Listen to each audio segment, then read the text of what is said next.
আমরা বহু মানুষের জীবনের ত্যাগের বিনিময়ে আজকে এই গণতন্ত্রকে আমরা প্রতিষ্ঠিত করার পথে এগিয়ে যাচ্ছি।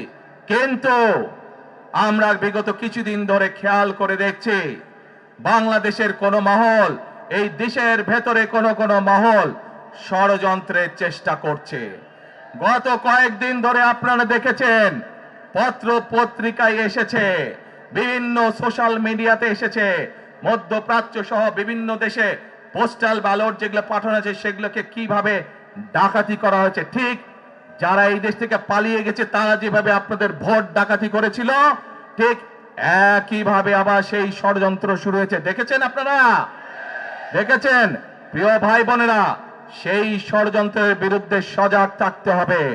বিদেশে বসে তারা ষড়যন্ত্র করছে, একইভাবে আপনাদের আবার যে ইলিয়াস আলী, দিদার, জুনায়েদ সহ হাজারো মানুষের প্রাণের বিনিময়ে যে অধিকার আমরা অর্জন করেছি, 24-এর গণ আন্দোলনের জনগণের আন্দোলনে এই সিলেট শহরে 13 জন আমাদের জীবন দান করেছে, 13টি প্রাণ ঝরে গিয়েছে আমাদের।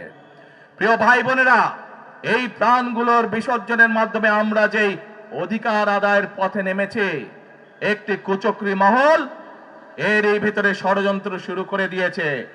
দেশের ভেতরেও তাদের ষড়যন্ত্র থেমে নেই। কিন্তু 2024 সালের 5ই আগস্ট এই বাংলাদেশের জনগণ প্রমাণ করে দিয়েছে যে বাংলাদেশের জনগণ ঐক্যবদ্ধ থাকলে, ঐক্যবদ্ধভাবে নেমে আসলে যে কোনো ষড়যন্ত্রকে বাংলাদেশের মানুষ প্রতিহত করতে পারে। পারবেন আপনারা প্রতিহত করতে? ইনশাআল্লাহ।